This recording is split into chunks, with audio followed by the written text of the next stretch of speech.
Hey friends, this is how to totally muck with the settings on your camera, huh? But hey, it's fun. I'll try just about anything once. Okay, now I seem to have gotten in a straitjacket of chronology with my journals. What do I mean by that? I used to totally go with the flow, and there was no telling what order I would do the journals in. Of course, back then I had a zillion already written, and it was easy to just, pick one at random. Now I've mostly got those recorded, and so I'm down to the ones for the last week or two. And for some reason, I'm doing this thing in chronological order from when they were written. And I find that kind of bizarre. Now, it goofed me up last week or recently because I had recorded one that was meant to get uploaded before a couple of other ones did, but I looked at those dates and I didn't upload it at the right time, and it was a little bit out of sync. So I don't know what's going on here. I hope mind hasn't gotten too much control of me. But anyway, here's the next one in line. It's from October 8th, the second of that day. The Mayan day was 6 Sun or Lord. And hopefully shortly I'll be able to tell by the process as it's going down what's going on. Okay, this is Bankers, Wall Street, and Why I Journal, Accepting Our Oneness. And as usual, I have totally forgotten what's in it. Now, I found one of the neatest little 9 or 10-minute videos that I've seen maybe ever. It's not the most exciting subject matter, but there couldn't really be anything more important than this subject for understanding the control mechanisms that are operating on Earth. So I put a link in my transcript. It's Banking, the Greatest Scam on Earth. And in short little 10-cartoon thing, it just lays it out. Oh, and it was done by a retired banker. So this is someone who knows. All right. Well, this journal flows right on the heels of a previous one. It is, in a way, in response to that. I saw something as that journal flowed through that I want to explore further, and it was this. I say that I write these journals for self, yet, if that is so, how come they are so tailored for you, the reader, the viewer? What's with that? And I want to say I have been making comments in my journals to some mythical reader for decades. Don't know what it's all about, folks. I don't know, honestly. I'm just the witness here. Okay, so here goes. The impulse to journal needs to be for the benefit of self. If it is other than that, in my book, it's impure. Now, that's my take on this, at least, and in my now. In my view, if you're so full of yourself that you think you've got something to teach someone else, better be careful of that. Why? Simple. The answers to anything and everything are always found within. They're not out there. Yeah. And also, when we feel the need to teach, that can be a projection. Life saying to us, we have the need to learn. Life is wanting to teach. Okay, now, who am I to think I know what can benefit another? I find that to be Source's job, if you like. Source is the one that does that, the isness. It's just not in my hands to even be able to do, much less do that. There's a magic and alchemy that's available here, but not if you're trying to teach your brother something.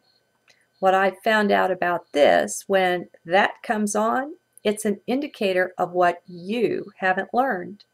Your brother doesn't need that, you do. Now, I didn't come to this understanding first and then begin to write. It's a thing that has grown with me.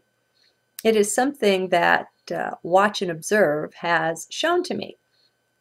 I too am being taught in these journals. I'm not the teacher any more than you are. No one is really. That job, as I say, is for Source, for the isness, from whom we are all learning, if that is our choice. Source is available in regular life. That's a belief I have found helpful to open this up to me. If you think that God is found only in church and only on worship day, be it Saturday, Sunday, or Friday, then you've isolated yourself from its greater presence right there in your every moment. That being the case, it is well to be humble at all times. Now again, this is just the best view I have of things. So, why is it that when I come to the journal with something internal to work out, as I did, for instance, in that last journal, I find the thing writing itself with some other angle? Or so it seems. I don't know yet. I'm just now exploring this for the first time. It just seems so strange for me that when I go to write, I seem to be me, to be one. And when I start writing, suddenly, all of you are there too. Now, what's with that? I find it a bit crazy. Oh well, I do love that which is, simply for being that. So it doesn't matter to me what turns out to be the way of it. Just so I know I'm as close to truth as I can get in that moment, I'm fine with it. Hey, what is rocks? Now, do I have any answer to that yet? I don't know, truly. I feel it's gone a step deeper for me, and that's a blessing. The full answer doesn't always arrive every time. Sometimes what is needed is for us just to take that next step. We may get stuck. I find if I don't journal it, I can stay stuck for a good while. Something may require further pondering before we're ready to continue, and I'm okay with that. So in the end, for now, I guess I just have to say that my intention is not to teach you anything. I'm not here to do that. If any teaching comes through, it's a joint thing, meaning it's for both of us, for you and me, and it's done by both of us. We're all one. If you're in heart, you'll be able to see that I too am being taught here. Sometimes it's really obvious. Life is strange. It's much stranger than we were taught to expect it to be. We were taught in school that we should be able to understand anything, given sufficient effort and facts and what training may be required. Well, that's bunk, the way I see things now. We know nothing, and the sooner we get into this realization, the better. Be the empty cup, my friends. Empty out the supposed knowledge that you have. It is nothing to Source, who would gift you with something so much better, so much bigger. But she can't until you let go of what you think you already know. It's called beliefs, and that stuff just gets in the way. Once you let Source, the isness, be your guide and teacher, You'll be shown how those facts and understandings you once held so dear fit into the puzzle, or not. With Source, there's never any guarantee. You just take what comes. Oh, the blessings and the benefits that can flow through that surrender are mighty indeed. They'll blow your fuses if you're not careful to stay strictly in heart with it. Besides, if you're in the head or the mental mind while trying to understand Source, well, I just don't know what to say to that. What you can see that way can be mighty and impressive, it's true. I've followed the path of learning, of knowledge in this and many lifetimes. I know it's great joy, but this isn't even comparable to that. This joy is so small, no matter how seemingly vast at the time, that it pales into invisibility, not just insignificance, next to Source's offerings. But the price for that is emptiness. It's got to be paid or there's no admission. At least that's what I've found. It's just how things work, as the best I can tell. And that's a real sticking point for many. I know it was for me for quite a long time. At first, reading such words as this, that someone else had written, would leave me simply blank. I wouldn't get it. I wouldn't connect with what was being said. I remember reading Nisargadatta's book, I Am That, and I promise, I bet I didn't understand but 50% of it, and that not very well. I mean, some of it I really got, sure I did. But there was so much that he said that it just didn't click. It didn't work for me. Later, once I caught a few glimpses of the light of Source, I did begin to at least get it. I began to see how it was advantageous to let go of all thought, of all I thought I knew and had learned. I saw that this was the required price. Even so, I didn't know how to do that. I struggled quite a lot, trying to figure out how do you watch a thought float by like a cloud? I heard Eckhart Tolle say that, and it just stumped me. It still seemed unreachable, if not crazy, like before. So I do remember. It's not been so long since letting go happened for me. In this age, too, of the vast acceleration of time, what once took lifetimes or even eons to master can now happen in a flash. So don't think you're far off from anything. Hey, to hold that thought is to hex yourself, is to see to it that you're far off. That's how thought works. So do be the observer of your thoughts.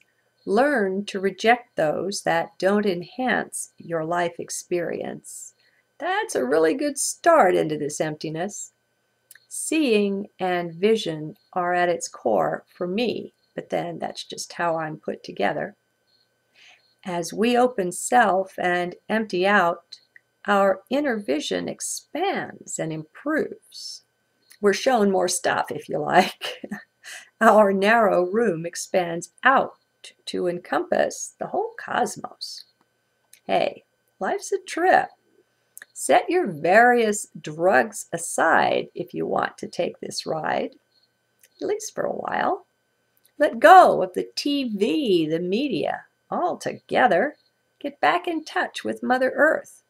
Let go of all intoxicants when you're good and ready. I just hope it is soon, for they leave you open to manipulation from the other side. And that's just the way of it. You think you're having your own trip, but so often you're being used. Still, I support everyone's right to do and to be what they will. And for all I know, some of these chemical or natural substances ways might really be important. I mean, look what Terence McKenna did. So I know nothing. All right. Your tripping doesn't get in my way. Overall, it does, as we're both in the oneness. And to have anyone limit the self limits the full blessing that's available from manifesting. So, I say I support your right to do what you will. I say your tripping doesn't get in my way. And then I say that it does. Sorry, folks, it's real here. Okay, onward. But there's really nothing I can see that's more important than free will. And that's the truth. We really must give one another full room to live the life they choose. That's supremely important. Heck, if we even just did that, there wouldn't be any more war. People wouldn't stand for it once they realized they could have anything that they wanted. At heart, we're a peaceful people, most of us, maybe all. We don't realize the intensity of manipulation we've been under during these centuries when war has become the new norm. That really isn't us, folks. We're being messed with, being manipulated. We're not warlike. How best to throw that off, to get out from under it? Get rid of your own personal fear wherever it shows up in your life. If we're not in fear, then we can't be controlled. Just ponder it. See if you don't find the same understanding inside. The peaceful protests going on around the globe, especially in the USA with the Occupy Wall Street and Occupy Elsewhere movement, is demonstrating self to self. Sure, some of the protesters have surmounted their fear. Some haven't. They still fear the man, the authorities. Nevertheless, just the fact that they showed up, that they are out there, says a lot. It says to me that we're slipping out from under their noose, their net that they've used to control us all this while. And you know, the banksters do have to be rather frightened if they have a brain in their head. Because if all those people went to the bank tomorrow and pulled their money out, it would crash things. And so, knowing that they have that many people that dissatisfied, and of course they have fueled the fire by having so many people out of work that they're able to camp out, you know, in the park there for months at a time. I heard a video tonight that says they were planning to stay there during the winter or on through into the winter or something. It's crazy. So, I'll close with one PS about this whole thing. It's not the bankers, not the companies per se that are the problem. Now, be in heart. They are our neighbors, our friends, and our other selves.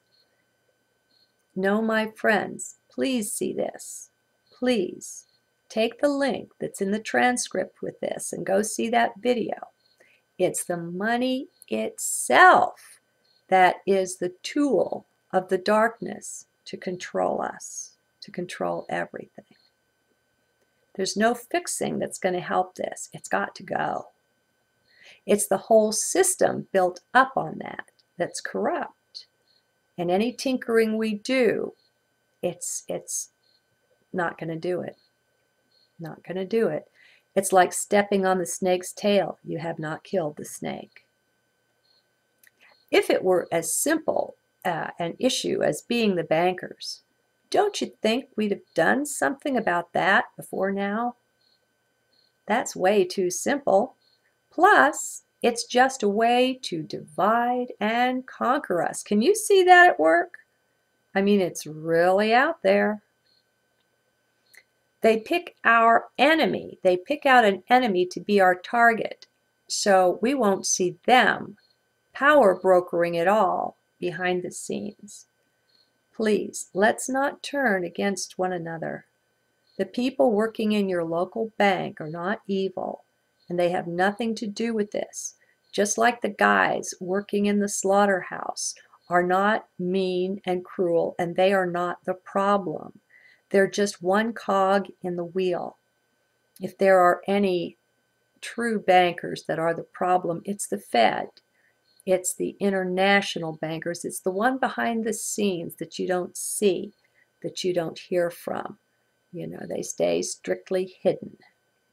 The dragon in their lair with all their treasure. So, I'm saying let's not fall for that. Please, give this your heart's deep consideration. It's important. I know it's not a pleasant topic, but do look deeper.